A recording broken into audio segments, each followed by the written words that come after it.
Chrysta Bairre. She's going to be talking about white on welfare. She told me that if she could drive any classic car, it would be a 1967 Chevy Impala, so that she could have her own metallic car. And any movie that she quoted the most, she said, inconceivably, The Princess Bride. So please give it up for Chrysta Bairre. There.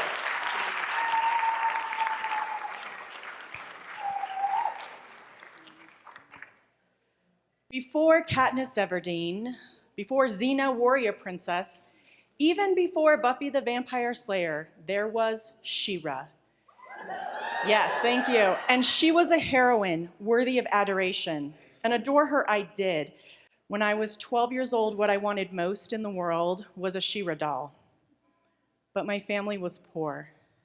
And I had my name on the giving tree at the Villa Italia Mall, and a complete stranger brought me the gift I wanted most that year for Christmas.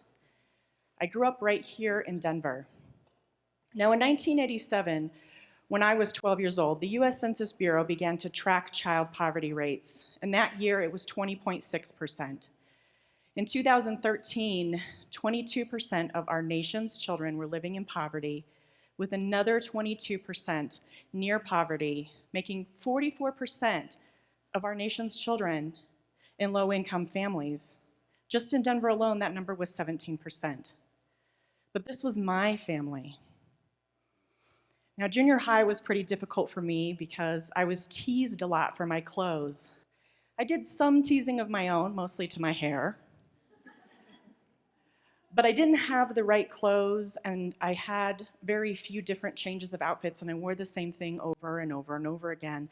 And the other kids let me know that I was weird and that there was something wrong with me.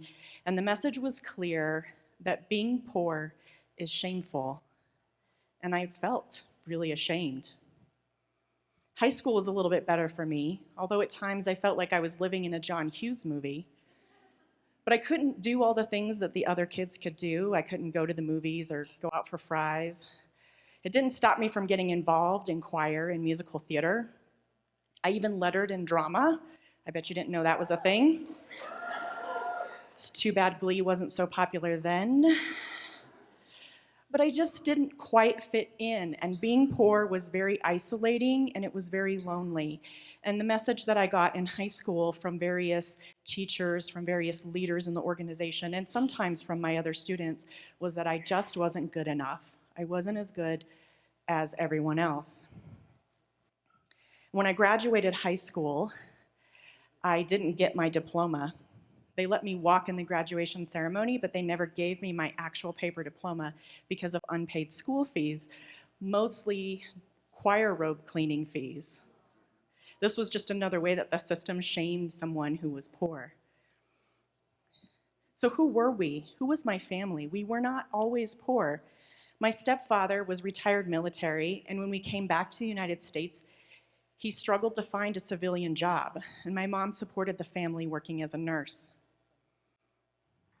And then they got divorced, and my mom was a single parent raising 3 daughters. She worked hard.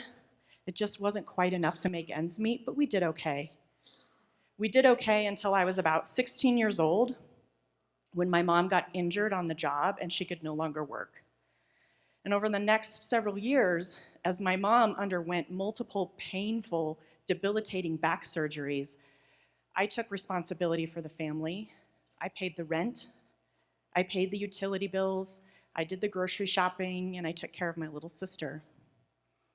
I was fortunate enough to get into the college of my choice after high school, but due to a paperwork error, there was no financial aid available for me that year. So the school offered me the option to defer my enrollment, and that's when I realized that going to college was not a realistic choice for me. I didn't even have a lot of the basic things that all of us have just to get through day by day. How could I move across the country to go to school? So what I did instead was I started working. And I spent the next 20 years creating a life for myself, creating a successful career for myself. I went from my first professional job as a receptionist to becoming an accounting and finance manager for an accounting firm.